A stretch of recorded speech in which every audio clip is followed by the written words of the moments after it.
Assalamualaikum warahmatullahi wabarakatuh. Kepada semua murid-murid kelas 6 dan 5 SKS, seperti biasa Ustaz harapkan agar semua murid-murid di kelas 6 dan 5 SKS sentiasa sihat dan sentiasa dirahmati Allah Subhanahu wa taala. Bersedia setiap masa untuk melaksanakan pembelajaran walaupun secara PDPR. Alhamdulillah, hari ini sekali lagi bertemu dengan Ustaz untuk belajar pendidikan agama Islam. Hari ini Ustaz akan membawakan murid-murid untuk belajar mengenai hadis. Mengenai hadis, pelajaran 4, hadis yang menyebut mengenai hindari rasuah. Hindari rasuah. Kita akan belajar di buku teks muka surat 44. Jadi murid-murid bolehlah membuka buku teks di muka surat 44 untuk pembelajaran pada hari ini, ataupun melihat terus di skrin video yang Ustaz paparkan. Tetapi sebelum itu, Ustaz ingin membawa murid-murid semua untuk sama-sama membaca surah hafazan, iaitu surah Asy-Syams. Surah Asy-Syams merupakan surah hafazan. Sebelum ini kita sentiasa membaca surah An-Nashr. Cuma hari ini Ustaz akan bawakan surah Asy-Syams. Jadi Ustaz harapkan untuk murid-murid membaca dan menghafaz surah hafazan ini. Jadi hari ini sebelum Ustaz membawa pelajaran hadis, Ustaz nak bawa murid-murid membaca sepintas lalu surah Asy-Syams. Semua bersedia? Bismillahirrahmanirrahim. Wasyamsi waduhaha wal qamari idza talaha wan nahari idza jallaha wal laili idza yaghshaha was samaa'i wama banaha والأرض وما طحاها ونفس وما سواها فألهمها فجورها وتقواها قد أفلح من زكاها وقد خاب من دساها كذبت ثمود بطغواها إذ انبعث أشقاها فقال لهم رسول الله ناقة الله وسقياها فكذبوه فعقروها فدمدم عليهم ربهم بذنبهم فسواها ولا يخاف عقباها. صدق الله العظيم. Jadi begitulah surah Asy-Syams. Diharap murid-murid bolehlah menghafaz dan membuat amalan untuk membaca surah ini di dalam kehidupan seharian. Okey, kita kembali kepada tajuk hari ini, iaitu hindari rasuah di muka surat 44. Jadi sebelum kita melihat hadis yang akan kita pelajari hari ini, Ustaz nak bagi tahu apa itu hadis. Biasanya kita membaca Al-Quran.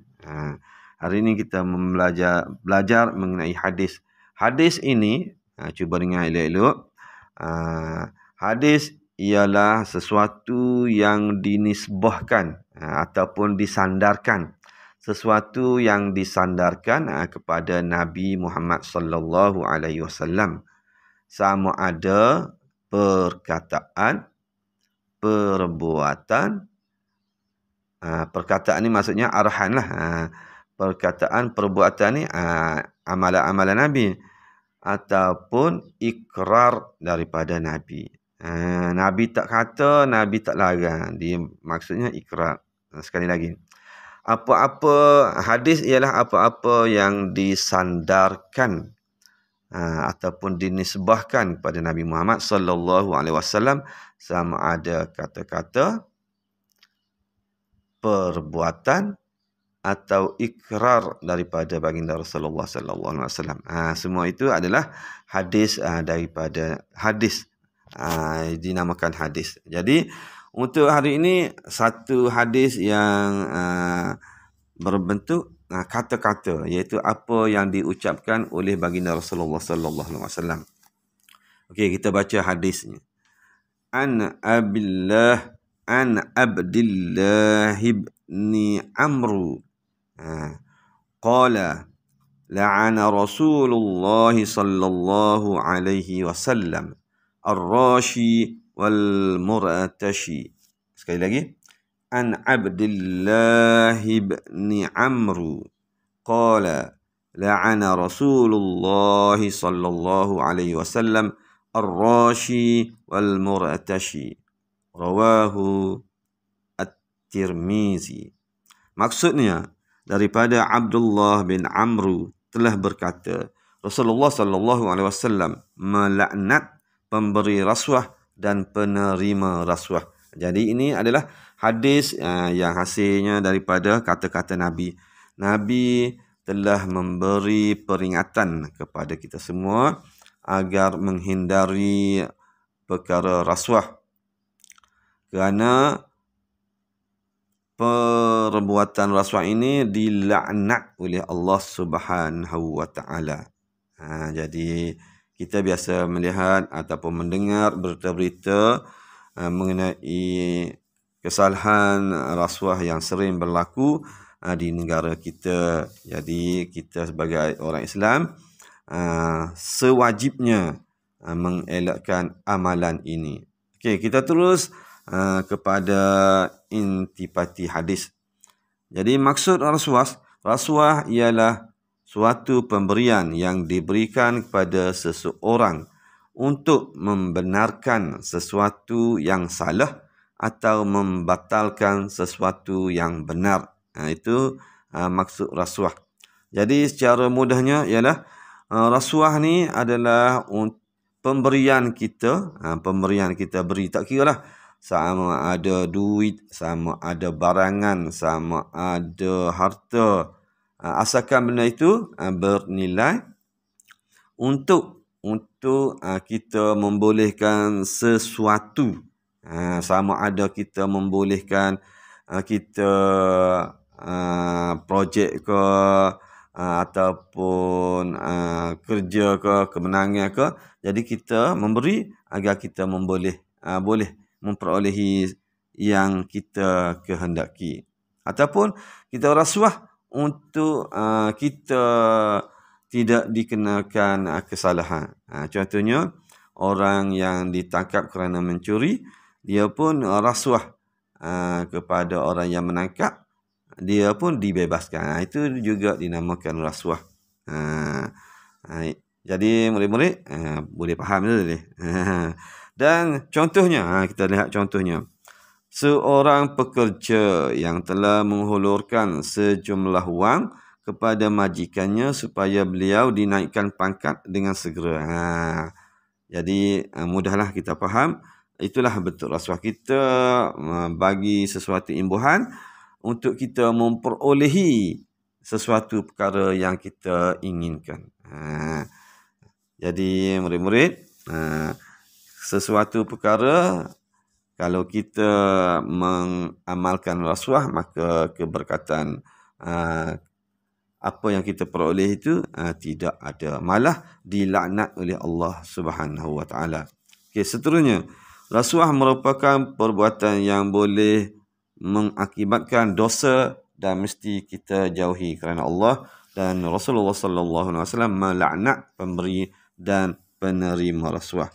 Jadi kedua-dua pihak, sama ada orang yang memberi ataupun orang yang menerima, kedua-duanya akan dilaknat oleh Allah Subhanahu wa taala. Dan seterusnya kita lihat muka surat 46, iaitu sebab berlakunya rasuah. Sebab berlakunya rasuah. Ada 3 faktor yang menyebabkan berlakunya rasuah. Yang pertama, iman yang lemah. Iman yang lemah. Kalau orang Islam imannya kuat, tidak akan mengamalkan rasuah kerana telah dijelaskan oleh Nabi kita Allah akan melaknat orang yang melaksanakan rasuah. Jadi orang yang kuat iman tidak akan membuat perkara yang dilaknat. Iman yang lemah tidak takut dengan azab Allah. Jadi apabila laknat ni adalah azab Allah, mendahulukan kehendak diri daripada keredaan Allah. Jadi orang yang mementingkan kepentingan diri sendiri. Yang kedua, kelemahan diri. Orang itu lemah dirilah, tidak dapat mengawal nafsunya, gagal mengawal kehendak diri, tiada ilmu dan kesedaran tentang dosa dan bahaya rasuah. Jadi kalau amalan rasuah ini berluasa, akan rosaklah masyarakat kita, rosak. Kita nak suatu perkara, kita rasuah, boleh. Kita tidak mahu bersalah, kita rasuah, boleh. Maka akan jadi rosaklah sesebuah masyarakat. Dan yang terakhir, iaitu bersifat tamak untuk mendapatkan sesuatu. Jadinya orang tamak biasanya akan melaksanakan rasuah ni. Dia nak satu projek, dia pun rasuah. Jadinya dia ini tergolong daripada golongan orang-orang yang tamak. Ingin meraih sesuatu jawatan dengan mudah, mahu segera hidup mewah. Jadi itulah sebab-sebab berlakunya rasuah. Jadi pesanan Ustaz kepada semua murid-murid, jangan sekali kita cuba mengamalkan amalan rasuah ini, kerana dosanya akan dikenakan kepada orang yang melakukan rasuah. Tidak kira orang yang memberi ataupun orang yang menerima rasuah. Jadi itu saja untuk pembelajaran hari ini. Jadi Ustaz harapkan semua murid-murid bolehlah memahami. Sekiranya tidak berapa faham, bolehlah ulang membaca di buku ataupun mengulang mendengar penerangan Ustaz daripada YouTube ini. Setakat itu saja untuk pelajaran ini. Wassalamualaikum warahmatullahi wabarakatuh.